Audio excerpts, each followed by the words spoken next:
मेरे प्रिय आत्मन, आइए चलते हैं पुनः आध्यात्म के जगत में, जिसकी प्यास हमें जन्म जन्मांतर तक है। काफ़ी मित्रों ने पूछा है, कुछ टेलीफोन करके, कुछ कई और माध्यमों से, कि सभी कहते हैं हमें भगवान का स्मरण करना चाहिए, सुमिरन करना चाहिए।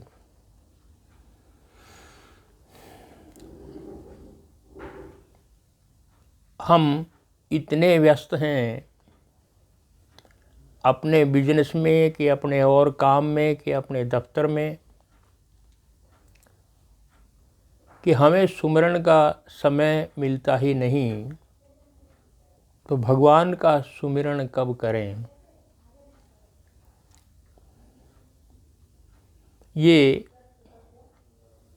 एक स्वाभाविक प्रश्न है, इंक्वायरी है, पूछताछ है, जो प्राय सभी के मन में रहती है।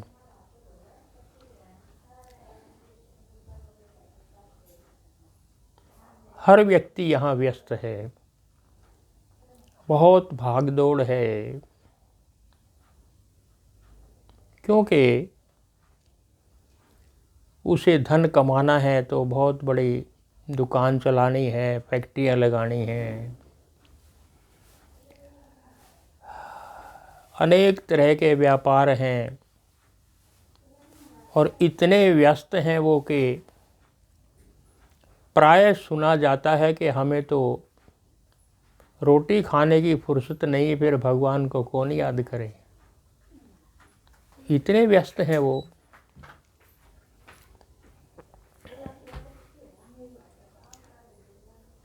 किसी को पद की लालसा है, कुर्सी के लिए तोड़ फोड़ करते हैं, एक को हटाओ तो मैं आ जाऊं,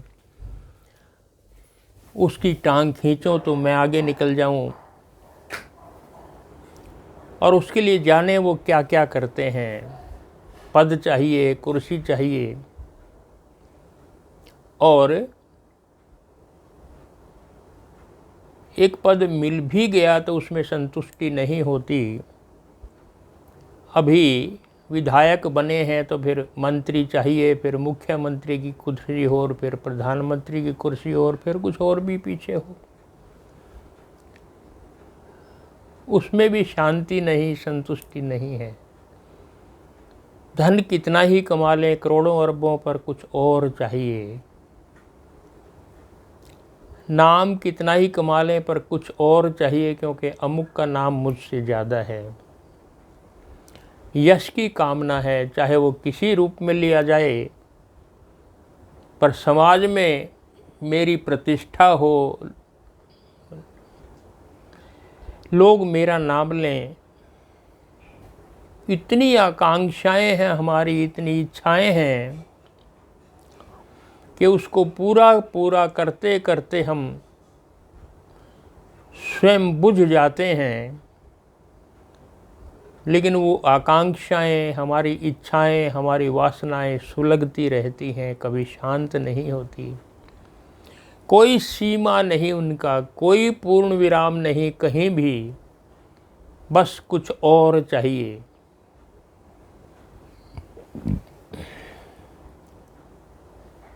और आश्चर्य ये है कि हम भागे दौड़े फिरते हैं, बहुत तेज दौड़ रहे हैं, लेकिन ये पता नहीं कि हम कहाँ जा रहे हैं। जो हमें मिला है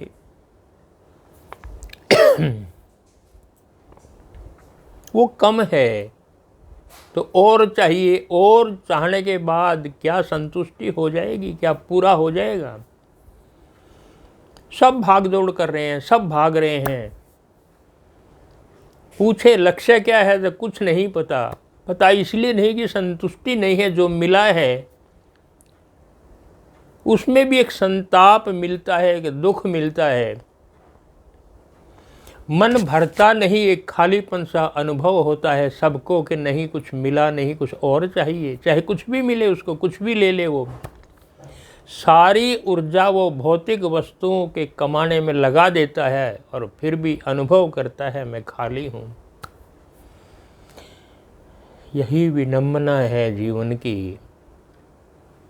कहाँ जा रहे हैं, कहाँ भागे जा रहे हैं, एक दूसरे को पीछे छोड़ करके, कुछ पता नहीं है। एक हवाई जहाज उड़ा जा रहा था। पायलट ने घोषणा की ऊपर जाकर, हवाई जहाज बहुत अच्छा चल रहा है, 1100 किलोमीटर प्रति घंटा की रफ्तार से दौड़ है उसकी।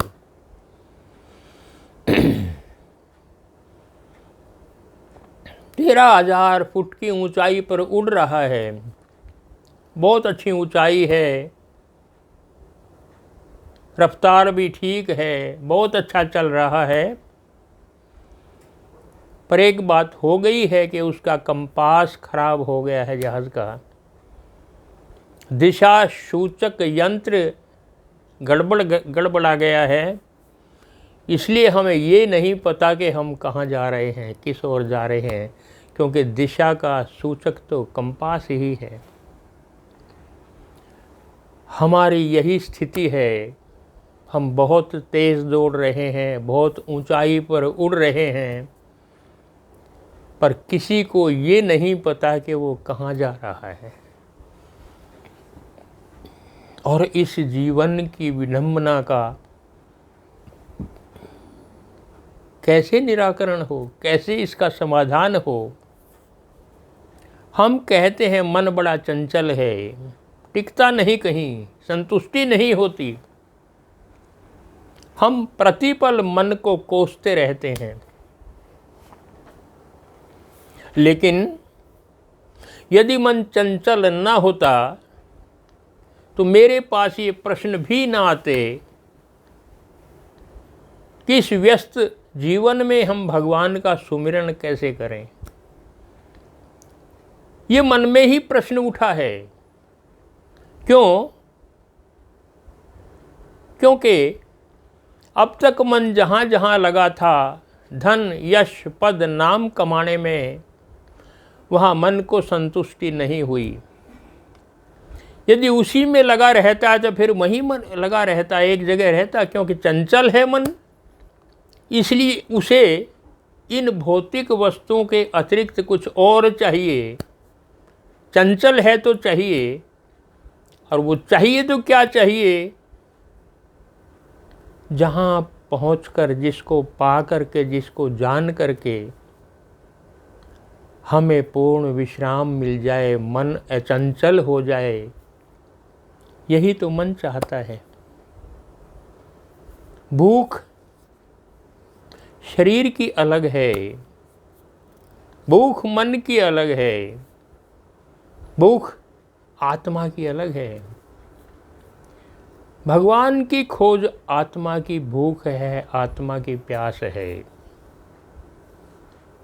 बाकी सब चीज़ें जितनी भी संसार में हैं, जो हमने इकट्ठी की हैं, सारी शक्ति खर्च करके, वो सब अस्थायी हैं, टेम्परेरी हैं, रुकती नहीं, नष्ट हो जाएगी, सब नाशवान हैं। कुछ भी स्थायी नहीं है। और जब स्थायी नहीं है तो अस्थायी वस्तुओं से हम स्थायी वस्तु कैसे प्राप्त कर सकते हैं? केवल मात्र यदि कुछ स्थायी है यहाँ, जो नश्वर नहीं है, जो सनातन है, वो एकमात्र ईश्वर है, परमात्मा है, भगवान है। और इसलिए मन उसी की खोज में निकलता है। मन चंचल है, इसलिए वहाँ जाता है कि कुछ चाहिए जहाँ मैं अचंचल हो सकूं, विश्राम कर सकूं। और तब ये प्रश्न उठता है कि व्यस्त तो हूँ बहुत, लेकिन फिर भी कहाँ रुकूं, कैसे रुकूं, ये प्रश्न बार बार मन में आता है। और ये मन की ही खोज है, और ये खोज आत्मा तक पहुंचती है, और फिर आत्मा की प्यास एक ही है, परमात्मा से कैसे मिलूं। इसलिए प्रश्न उठता है, सुमिरन कैसे करूं? मित्रों ने पूछा है। सुमिरन शब्द स्मरण का अपभ्रंश है। स्मरण का अर्थ है याद करना।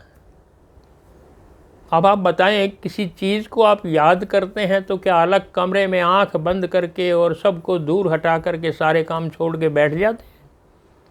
तब कोई याद आता है क्या? यदि किसी को याद करना है तो वो तो चलते फिरते काम करते करते तभी याद किया जा सकता है। उसमें कोई अलग से समय निकालने की आवश्यकता नहीं। स्मरण करने के लिए हमें स्मरण भी उसी का करना है जिसको भूल गए हैं। जो वस्तु है कहाँ है, बस ये भूल गए हैं, इसलिए हम उसको स्मरण करते हैं, और उसी का अपभ्रंश सुमिरन है। सुमिरन कैसे करें व्यस्त जीवन में, ये प्रश्न है।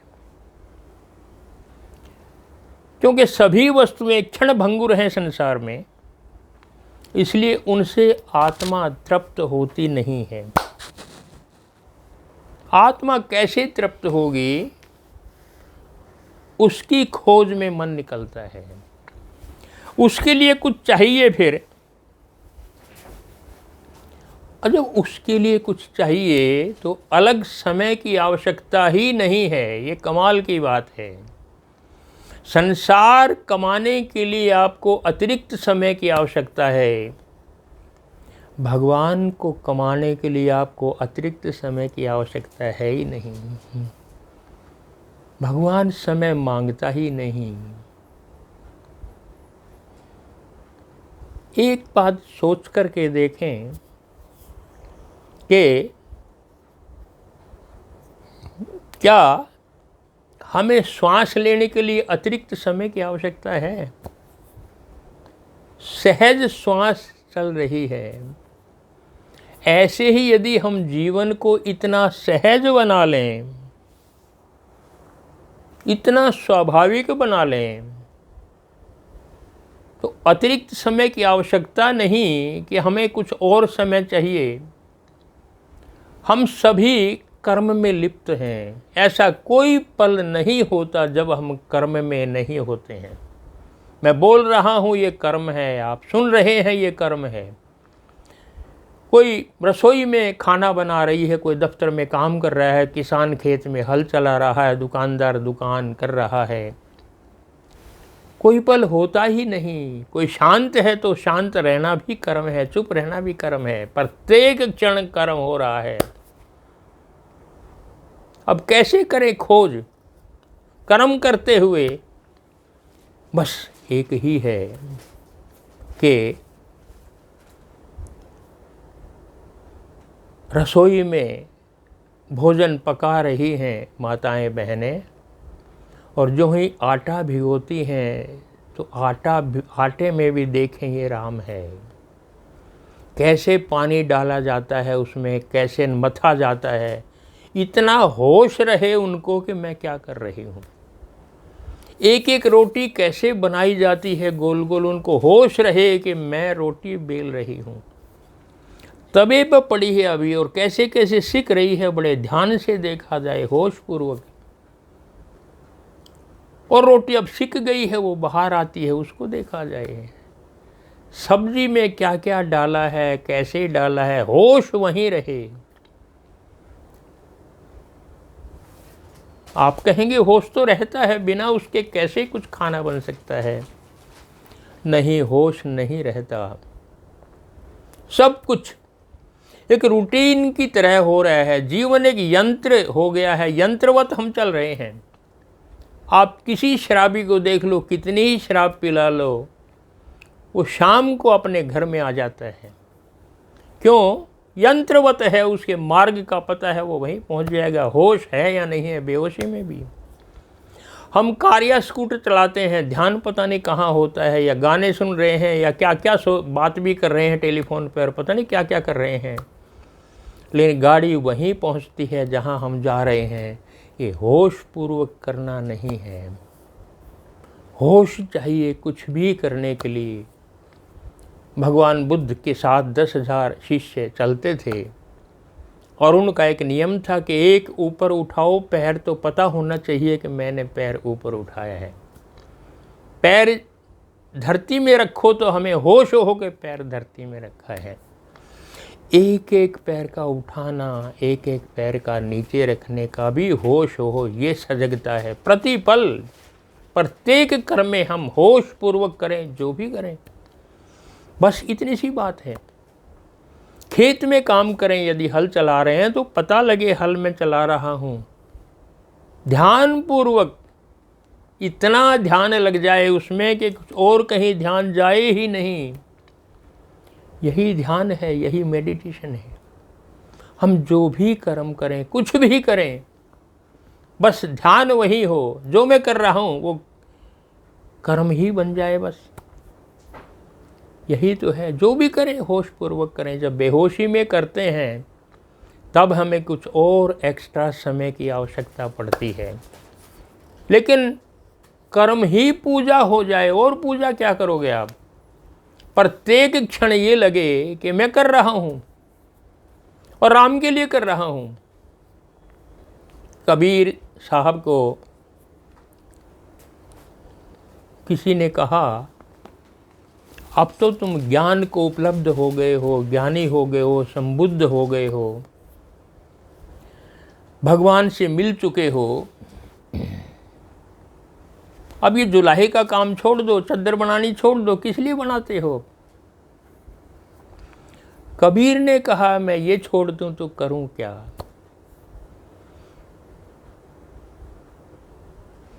ये जो मैं धागा बुन रहा हूं, ये मेरे राम बुन रहे हैं।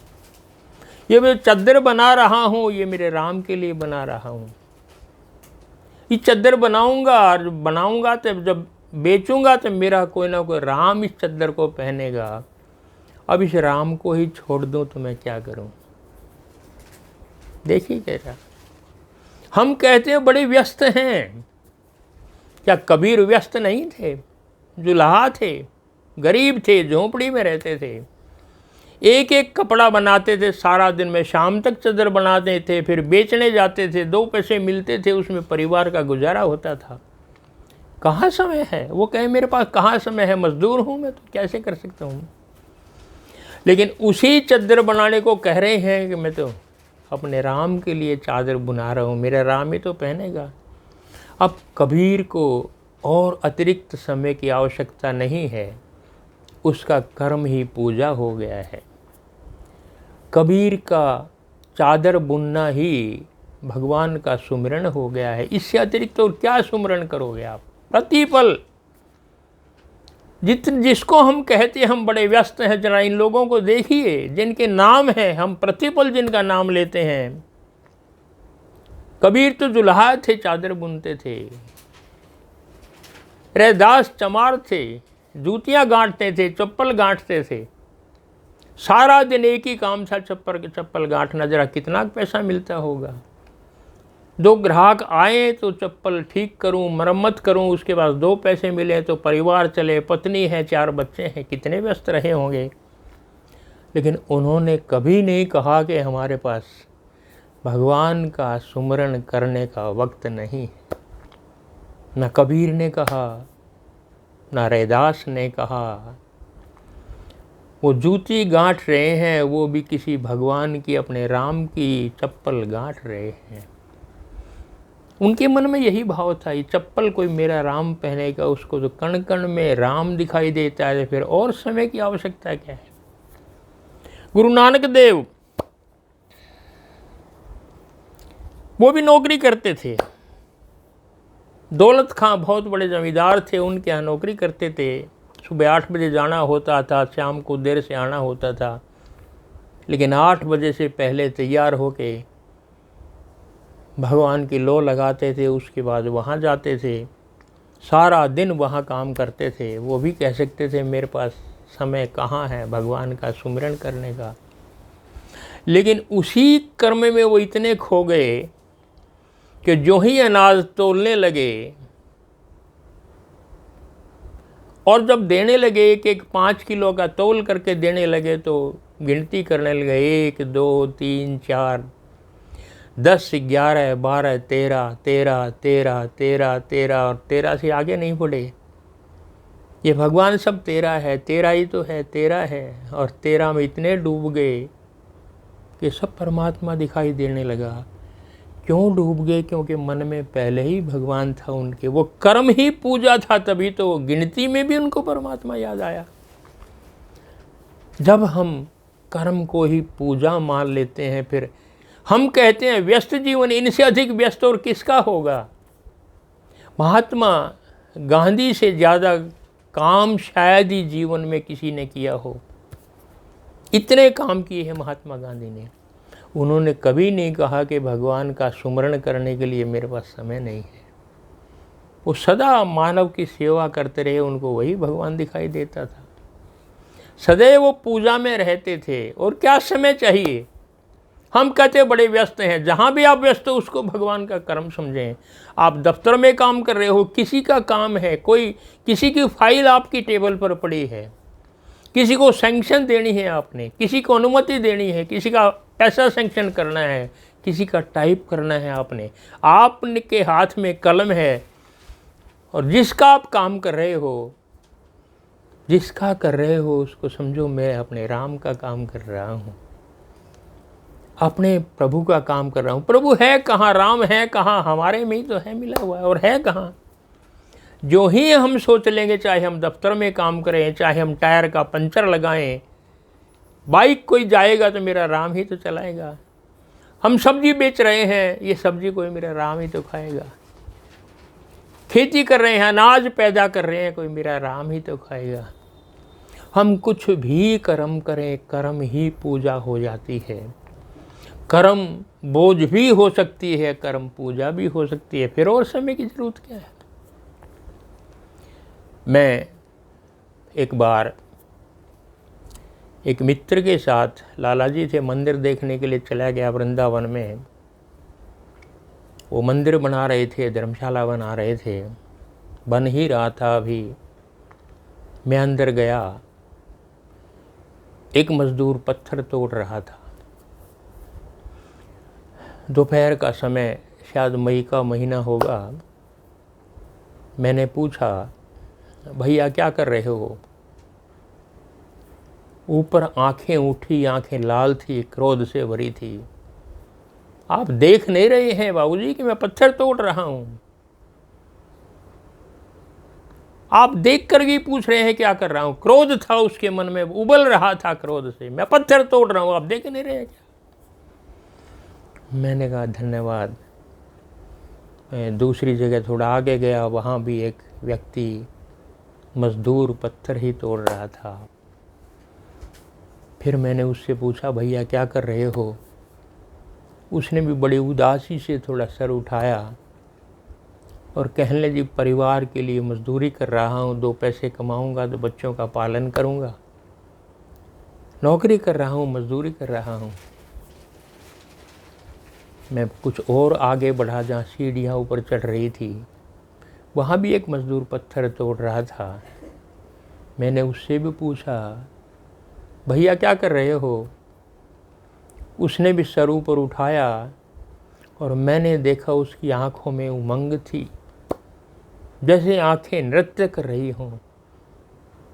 चेहरे पर उत्साह था, चेहरे पर आनंद की झलक प्रकट हो रही थी। और ऊपर उठा करके सर उसने कहा, बाबूजी भगवान का मंदिर बना रहा हूँ। मेरा सौभाग्य है कि मुझे ये पत्थर, ये काम करने का मुझे अवसर दिया। इसके बहाने मैं भगवान का मंदिर बना रहा हूँ। तीनों एक ही काम कर रहे हैं। एक पत्थर तोड़ रहा है, दूसरा उसी कर्म में भगवान का मंदिर बना रहा है। इससे बड़ी पूजा और क्या होगी? इससे बड़ा भगवान का सुमरण और क्या होगा? क्योंकि पत्थर तोड़ने में भी वो भगवान का मंदिर बना रहा है। उसने कब सोचा है कि वो लालाजी सेठ जी मंदिर बना रहे हैं? नहीं, मैं बना रहा हूँ। मैं पत्थर नहीं तोड़ता तो भगवान का मंदिर कैसे बनता? मेरा सहयोग है। ये कर्म ही पूजा है। जब हम प्रत्येक कर्म को पूजा मान लेंगे तो हम नहीं कहेंगे कि हमें तो भगवान का सुमिरन करने का वक्त ही नहीं मिलता, समय ही नहीं मिलता। किसी भी रूप में आप अपना योगदान दीजिए और लगेगा मैं भगवान के लिए कर्म कर रहा हूँ, भगवान ही पूजा है। मेरी दृष्टि चाहिए, बस उससे सृष्टि बनती है। मैं जैसा सोचता हूँ वैसा दिखाई देता है। मेरे भाव की कीमत है, किसी भगवान की नहीं। जहाँ मेरा सर झुक गया, जहाँ मेरे मन में आ गया कि मैं भगवान के लिए कुछ कर रहा हूँ, मेरा प्रत्येक कर्म परमात्मा को समर्पित है, मेरा प्रत्येक भाव, प्रत्येक विचार उसी की चिंतना करता है, फिर कुछ और सोचने की, करने की आवश्यकता नहीं है। और जो ही हम इस स्थिति में पहुंच जाएंगे कि कण कण में परमात्मा है और जो कुछ भी कर रहे हैं वो उसी के लिए कर रहे हैं, फिर अलग से सुमरन नहीं, अलग से वक्त की आवश्यकता नहीं है। फिर तो मैं भी उसी का हूँ, मेरे कर्म भी उसी के हैं, फिर मुझे कुछ नहीं चाहिए। फिर क्या स्थिति हो जाती है मेरी? ईश की आराधना कर, भगवान की पूजा कर, प्रत्येक कर्म में ईश की आराधना कर, साध्य की ही साधना कर। साध्य भगवान है। संसार में जो कमाया है, धन संपत्ति, नाम, कुर्सी, भवन, महल, ये साध्य नहीं है। जिसको हम छोड़ करके चले जाएंगे वो साध्य कैसे हो सकता है? वो तो साधन भी नहीं है अच्छे। साध्य की आराधना कर, ध्येय से विचलित न होना, कष्ट मिलने पर न रोना। जो ध्येय है हमने लगा रखा है परमात्मा की तरफ जाने का, उसे विचलित नहीं होना, मार्ग से हटना नहीं है हमें। सांझ सा जीवन मिला है, प्यारी पंक्ति है, सांझ सा जीवन मिला है। सांझ की तरह जीवन मिला है। अभी सांझ है और अभी रात हो जाएगी, सांझ भी समाप्त हो जाएगी, दिन का भी विलय हो जाएगा, दिन भी नष्ट हो जाएगा, बस रात आ गई, रात मृत्यु है। सांझ सा जीवन में, जीवन क्या है? सुबह होती है, शाम होती है, उम्र यूं ही तमाम होती है, जीवन है।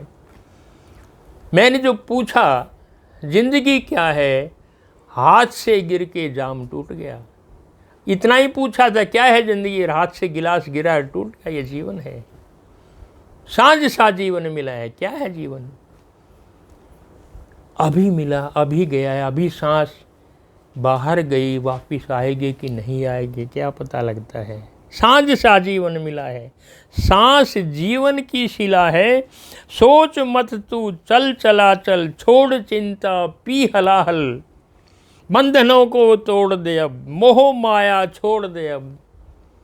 छोड़ दे संसार की मोह माया को, बहुत हो लिया उसमें, बहुत डूब चुका है, अब क्या रखा है। वो साथ नहीं जाएगी, सब छोड़ के चले जाएंगे एक दिन, सब छोड़ के चले जाएंगे। तू अकेला आया है, अकेला ही जाएगा। मोह माया छोड़ दे अब, इष्ट से अब लो लगा ले, इष्ट से अब लो लगा ले, प्रीति को मन में जगा ले, दूर होंगे कष्ट सारे, कष्ट ही सुख को संवारे। छोड़ दे आसक्त होना, छोड़ दे आसक्त होना, श्रेष्ठ है अब भक्त होना। अब भगवान का भक्त हो जा, संसार की वस्तुओं पर आसक्ति मत कर, छोड़ दे, क्योंकि ये वैसे ही छूटने वाले हैं। तू ना छोड़ेगा तब भी छूटेंगी, इसलिए भक्त हो जा, इसलिए भक्ति में लो लगा ले। लोभ मदिरा त्याग देना, अंत में वैराग्य लेना, बात सबने ही कही है और सार जीवन का यही है। सबने कहा है, जीवन का सार ही यही है कि हम कब वैराग्य प्राप्त होगा हमारे मन में, कब मोह छूटेगा और कैसे छूटेगा कुछ नहीं पता चलता। मुझे एक घटना याद है। मैं पिछले वर्ष दिल्ली में कहीं सत्संग कर रहा था, शाम का समय था, काफ़ी लोग आए हुए थे। जब मैंने सत्संग समाप्त किया, अपना प्रवचन समाप्त किया, फिर मेरा एक था कि किसको कुछ पूछना है तो पूछें। एक व्यक्ति उठा, होगा कोई 60-62 वर्ष का, और उठते ही वो कुछ पूछना चाहता था। पहली बार सत्संग में आया था, वो नया नया देखा था और पूछना चाहता था, पर पूछते पूछते उसका रोना निकल आता था। उसने बहुत प्रयास किया बोलने का, पर जब भी बोलता था ज़ोर ज़ोर से रोने लगता था। आंसुओं रुकते ही नहीं थे उसकी आंखों से आंसू। 10 मिनट 12 मिनट हमने भी सोचा दुखी है, कोई बात नहीं। धीरे धीरे कुछ शांत हुआ, कुछ शांत किया, और फिर उसने कहा, आचार्य जी मैं बहुत दुखी हूँ। क्यों दुखी है? दुखी तो यहाँ सभी है कि मैंने बहुत गरीब घर में मैं पैदा हुआ था, लेकिन मैंने ज़िंदगी भर इतनी मेहनत की है कि मैं दिन रात सोया नहीं, भोजन का समय नहीं, विश्राम का मेरे जीवन में कोई स्थान ही नहीं रहा। और इतना मैंने मेहनत की है, इतना काम किया है कि अब मैंने 3 फैक्ट्रियां लगा ली हैं और फैक्ट्रियां खूब चल रही हैं। मेरे 3 पुत्र हैं, उनको पढ़ाया लिखाया, शादी की सबकी, और अब तीनों को एक एक फैक्ट्री सौंप दी है। तीनों के मकान अलग अलग बना दिए हैं। मुझे बड़ी प्रसन्नता हुई कि तीनों बच्चे सेटल हो गए हैं, मैं बड़ा खुश था। लेकिन जो फैक्ट्रियां मैंने बनाई हैं, जिसमें मैं बैठता था, आज मैं जाता हूं तो पुत्र कहता है आप यहाँ मत आया करो, आप हमारा नुकसान करते हो, आपकी ज़रूरत नहीं है, आपको बिजनेस करना नहीं आता। तीनों फैक्ट्रियों में बार बार गया, पर किसी ने मुझे पसंद नहीं किया, एक तरह से निकाल दिया। तीनों घर बनाए अलग अलग, उनमें मेरा कोई मकान नहीं, मैं एक छोटे से मकान में रहता हूँ। आज शक्ति क्षीण हो गई है, ऊर्जा समाप्त हो गई है काम करते करते, पर दुख इतना है कि जिसके लिए किया आज वो मुझे पूछते नहीं। बहुत दुख आता है, क्योंकि मुझे पता है कितनी मेहनत से ये सब मैंने जोड़ा था, बनाया था। अब मुझे दुख आता है कि क्या मेरा कोई साझा नहीं, मेरा कुछ भी नहीं है। इसलिए दुखी होकर के मैं आपके चरणों में आया हूँ, सत्संग में आया हूँ, कृपया मेरा मार्गदर्शन करें। तीनों पुत्र मेरे शत्रु बन गए हैं, मैं क्या करूं? मैंने उनको कुछ शांत किया और फिर कहा तुम्हारा नाम क्या है? कि मेरा नाम गिरधारी लाल है। याद है मुझे अब तक। मैंने कहा गिरधारी लाल, तीनों पुत्र तुम्हारे शत्रु नहीं हैं, वो तो तुम्हारे परम मित्र हैं। यदि वो तुम्हें धक्का ना देते, तुम्हें दुत्कारते नहीं, तो आज तुम सत्संग में नहीं आते। उनके कारण तुम आज सत्संग में आए हो। वो नहीं दुत्कारते, तुम वहीं फैक्ट्रियों में लगा देते, सारी उम्र तुम्हारी और कमाने में लग जाती, शायद 4-5 फैक्ट्रियां और बना लेते। कभी भगवान के दरबार में नहीं आते, कभी सत्संग का नाम नहीं लेते, कभी राम की बात नहीं सुनते, कभी परमात्मा की खोज नहीं करते। तुम्हारे मन में ये बात ही नहीं आती, तुम्हारा मन वहीं अटक जाता। तो तुम्हारे पुत्र तुम्हारे परम मित्र हैं, उनको ये समझिए, आप उनको और आशीर्वाद देना, उनको धन्यवाद दो कि उन्होंने धक्के दे करके तुम्हें आज सत्संग में भेज दिया है। कैसा लगा सत्संग में? कहना जी आज कुछ आनंद आया है, कुछ विश्राम सा मिला है, मन को कुछ चैन मिला है, और मन करता है कि अब तो मैं रोज़ यहीं आया करूँगा। मैंने कहा इससे अच्छा और क्या है, तभी तो कह रहा हूँ तुम्हारे पुत्र तुम्हारे मित्र हैं। अच्छी बात है कि संसार त्याग दे तभी, संसार ठोकर मार दे तब भी तो अकल आए, तब तो हम आ जाएं भगवान के दरबार में, तब तो हम उसका सुमरण करें, तब तो उसकी याद करें। बिना ठोकर लगे तब भी नहीं होता। और हम देखते हैं विभीषण के साथ क्या हुआ था।